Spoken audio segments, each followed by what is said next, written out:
Assalamualaikum warahmatullahi wabarakatuh. Hai teman-teman semuanya, perkenalkan, nama saya Anissa Zahara dengan NIM 2404106014. Nah, pada kesempatan kali ini saya akan membahas materi tentang analisis butir soal yang merupakan bagian penting dari mata kuliah evaluasi pembelajaran. Nah, pada materi ini juga saya akan membahas bagaimana cara menilai kualitas soal ujian agar benar-benar mampu mengukur kemampuan peserta didik secara tepat, adil, dan objektif. Nah, melalui pembahasan ini diharapkan kita dapat memahami bahwa evaluasi pembelajaran itu tidak hanya sekedar memberi nilai, tetapi juga sebagai sarana untuk meningkatkan kualitas proses belajar mengajar. Nah, evaluasi pembelajaran itu sangat bergantung kepada kualitas soal yang digunakan. Nah, apabila soal yang tidak disusun dan dianalisis dengan baik, maka penilaian tidak akan mencerminkan kemampuan peserta didik yang sebenarnya. Nah, analisis soal, butir soal itu bertujuan untuk mengetahui apakah setiap butir soal yang telah sesuai dengan tujuan pembelajaran. Nah, terus apakah tingkat kesukaran yang sudah tepat, serta apakah soal tersebut mampu membedakan siswa yang berkemampuan tinggi dan rendah. Nah, oleh karena itu, analisis butir soal itu menjadi langkah penting sebelum dan sesudah soal digunakan dalam ujian. Nah, pada materi ini terdapat beberapa pembahasan utama. Ayo kita masuk ke pembahasan materinya. Baik, kita masuk ke materinya dengan judul materinya tentang analisis butir soal. Nah, kita masuk next. Oke, kita masuk ke pembahasan materinya. Jadi, mengapa evaluasi analisis butir soal itu penting? Nah, jadi evaluasi itu merupakan bagian penting dalam pembelajaran. Terus, soal itu menentukan kualitas penilaian. Terus, soal yang buruk dan hasil penilaian tidak akurat. Nah, ini maksudnya, jadi evaluasi pembelajaran itu kan merupakan salah satu komponen yang penting dalam proses pendidikan. Nah, jadi melalui evaluasi, guru itu dapat mengetahui nih, sejauh mana tujuan pembelajaran telah tercapai dan bagaimana tingkat pemahaman peserta didik terhadap materi yang sudah diajarkan. Namun, hasil evaluasi itu sangat dipengaruhi oleh kualitas soal yang digunakan. Nah, soal yang tidak dirancang dan dianalisa dengan baik itu dapat menghasilkan data yang tidak akurat, bahkan menyesatkan. Nah, oleh karena itu, analisis butir soal itu diperlukan agar setiap soal yang digunakan itu benar-benar mampu mengukur kemampuan peserta didik secara objektif dan adil. Oke, kita langsung saja. Next, apa itu analisis butir soal? Nah, jadi analisis butir soal itu merupakan proses menilai kualitas setiap soal. Lalu bagaimana dilihat dari data jawaban siswa, terus menentukan soal yang layak revisi ataupun dibuang. Nah, ini maksudnya juga analisis butir soal itu adalah suatu proses sistematis yang digunakan untuk menilai kualitas setiap butir soal berdasarkan data hasil jawaban peserta didik. Nah, analisis ini tidak hanya melihat jumlah jawaban benar atau salah, tetapi juga menilai karakteristik setiap soal secara lebih mendalam. Nah, melalui analisis butir soal, pendidik itu dapat mengetahui bagaimana suatu soal itu mungkin bisa terlalu mudah, terlalu sulit, atau justru tidak mampu membedakan kemampuan siswa. Nah, dengan demikian, analisis butir soal itu dapat membantu kita sebagai guru nantinya dalam menentukan apakah sesuatu soal itu layak digunakan kembali atau perlu direvisi atau sebaiknya dibuang. Oke, kita langsung next lagi. Nah, jadi tujuan analisis butir soal yang pertama itu mengukur validitas soal, terus mengetahui reliabilitas tes, terus menentukan tingkat kesukaran, terus melihat daya pembedaannya. Jadi, tujuan utama dari analisis butir soal itu adalah untuk meningkatkan kualitas instrumen evaluasi pembelajaran. Nah, analisis ini dilakukan agar soal yang digunakan itu benar-benar sesuai dengan tujuan pembelajaran dan kompetensi yang sudah diukur gitu. Nah, selain itu, analisis butir soal itu bertujuan untuk mengetahui tingkat validitas dan reliabilitas soal, serta melihat tingkat kesukaran dan daya pembedaan setiap butir.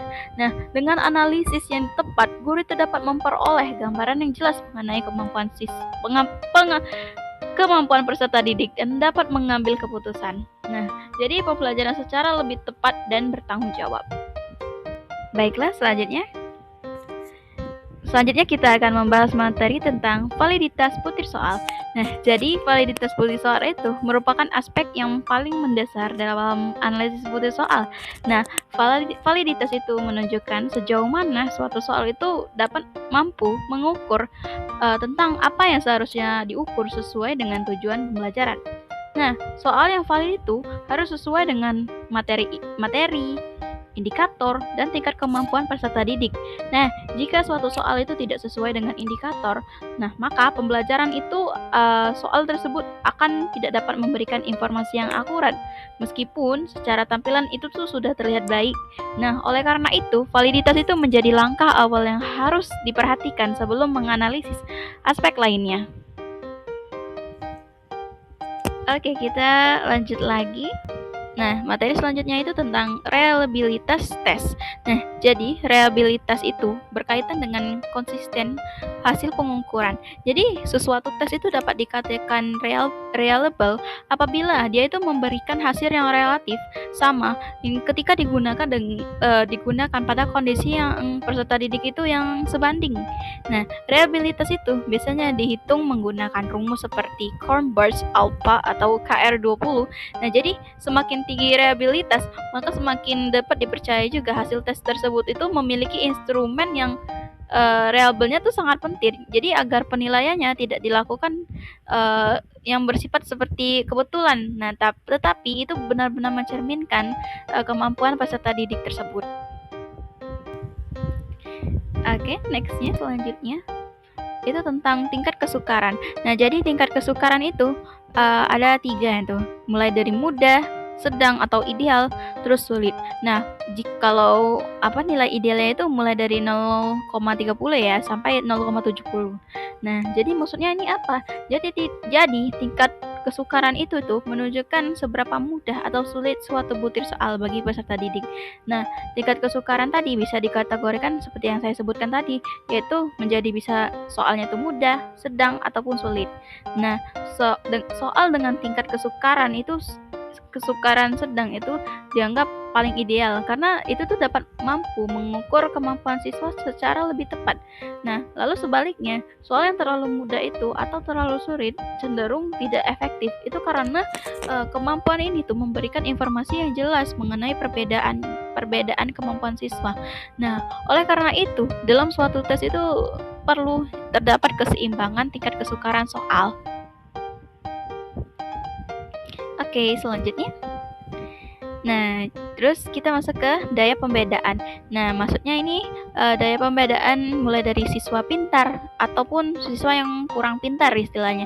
Terus daya pembedaan tinggi, misalnya soalnya berkualitas, terus nilainya mulai dari 0,30, mungkin bisa dibilang dia anggap baik itu. Nah, maksudnya ini apa? Jadi, daya pembedaan itu merupakan kemampuan suatu soal untuk membedakan peserta didik yang berkemampuan tinggi dan rendah.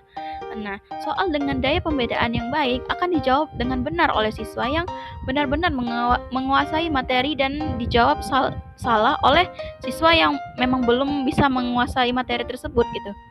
Jadi, daya pembaca itu memang sangat penting karena itu tuh menunjukkan fungsi soal sebagai alat seleksi dan pengukuran kemampuan apabila sesuatu soal itu memiliki daya pembedaan yang rendah. Nah, maka soal tersebut itu perlu ditinjau kembali agar tidak berfungsi secara optimal selama proses evaluasi. Nah, lalu selanjutnya. Nah, lalu efektivitas pengecoh. Nah, jadi efektivitas pengecoh atau distraction itu jadi pilihan jawaban salah, terus harus menarik siswa yang belum paham. Yang ketiga itu tidak boleh kosong atau tidak dipilih. Maksudnya ini apa? Jadi pada soal pilihan ganda misalnya atau soal pengecoh atau distractor itu, nah jadi itu adalah pilihan jawaban selain kunci jawaban. Oke, kita langsung masuk ke materi selanjutnya. Nah, kita masuk ke materi tentang efektivitas pengecoh atau distractor.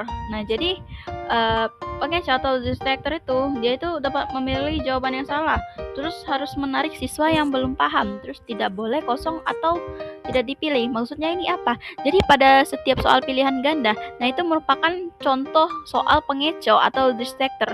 Nah, yang itu adalah pilihan jawaban selain kunci jawaban. Pengecoh yang baik itu harus mampu menarik perhatian siswa yang belum memahami materi. Nah, apabila pengecoh tidak dipilih sama sekali oleh peserta didik, maka pengecoh tersebut itu tidak dianggap tidak berfungsi. Nah, jadi analisis efektivitas pengecoh penting untuk memastikan bahwa setiap pilihan jawaban siswa itu Nah, apabila pengecoh tidak dipilih sama sekali oleh peserta didik, maka pengecoh tersebut itu dianggap tidak berfungsi. Nah, jadi analisis efektivitas pengecoh itu Nah, jadi apabila pengecoh tidak dipilih sama sekali oleh peserta didik, maka pengecoh tersebut itu tidak dianggap tidak berfungsi. Nah, jadi analisis efektivitas pengecoh itu memang sangat penting untuk memastikan bahwa setiap pilihan jawaban itu memiliki peran dalam meningkatkan kualitas soal dan daya pembeda.